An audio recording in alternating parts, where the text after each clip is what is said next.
Welcome back to Tech Brief. I'm Alex, and with me is Priya. First up, Meta. Mark Zuckerberg told investors Reality Labs' losses should peak this year, as the company pivots away from big-budget VR toward AI glasses, wearables, and AI-native products. Reality Labs lost over $19 billion in 2025. Meta cut more than 1,000 staff there, and sales of Meta's glasses tripled last year. Hey, Alex. Big shift, right? The headline is twofold. Meta is promising the pain ends soon, and it's doubling down on AI across the company, from hardware like smart glasses to internal productivity tools. They even said engineer output jumped roughly 30% with new AI tooling. Sounds like a classical Silicon Valley playbook. Spend big, pivot quickly. But can smart glasses really replace phones, as Zuckerberg hinted? What makes this believable now? A few things. First, the product signals. Glasses sales tripled in 2025, which shows consumer traction beyond prototypes. Second, Meta is shifting resources away from full immersive metaverse projects and towards smaller, wearable experiences that augment daily life.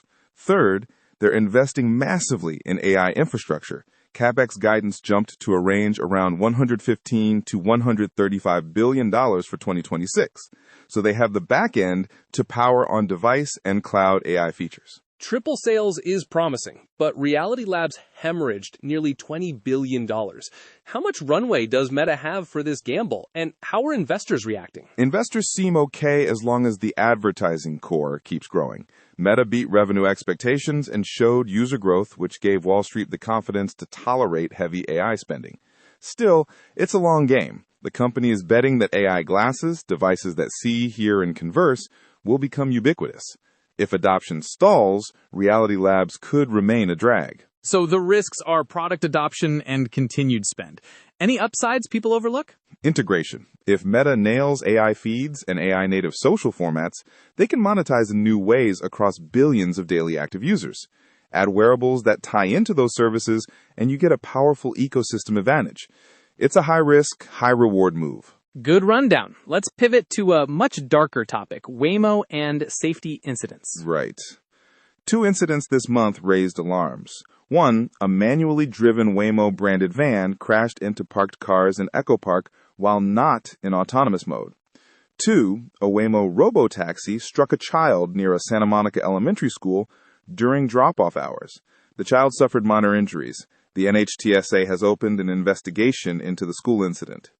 With autonomous vehicles, public trust is fragile. From the reports, Waymo says the car detected the child and braked, reducing speed from about 17 to under 6 miles per hour at impact.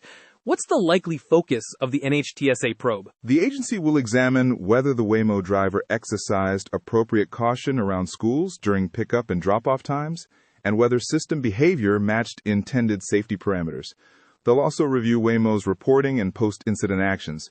This probe joins prior investigations into behavior around school buses and voluntary software updates. And the manual crash in Echo Park complicates the narrative. People see the brand and assume autonomy. How should companies manage that perception? Clear labeling and transparent data. When an incident involves a manually operated, branded vehicle, companies need to make that explicit and show telemetry that proves the mode. For autonomous incidents, publish timelines, sensor logs, and the decision logic. The industry's long-term viability depends on credible, timely transparency. Exactly. Okay, last item. Apple buying Israeli startup Q.ai for nearly $2 billion to pursue silent speech, reading facial micromovements to enable nonverbal commands. Big move. Huge. If Q.ai's imaging and ML can detect facial skin micro-movements reliably, Apple could add a new input modality for Siri and wearables. Think headphones or glasses that understand you without audio. It'll be especially valuable for private interactions and accessibility. This would be Apple's second largest acquisition after Beats.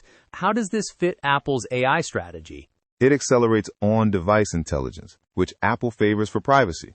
Bringing the Q.ai team in, including founders with prior exits to Apple, gives them talent and patents fast. It also signals Apple intends to compete more directly in AI-powered wearables. Quick takeaways. Meta. Big bet on AI glasses, heavy spend but investor patience. Waymo. Safety and perception tests. Regulators paying close attention. Apple, M&A play to close AI gaps and enable private on-device interfaces. And all of it underscores that 2026 is the year AI meets real-world constraints. Nicely wrapped. That's our 5-minute sprint through the top tech stories. Priya, any parting zingers? Just one. If your glasses start giving unsolicited commentary, blame neither company. Blame the AI that actually thinks you'd ask for weather every 5 minutes.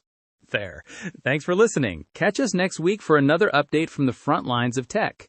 The preceding audio summary was created at jesterengine.com, where you can find and verify the original sources.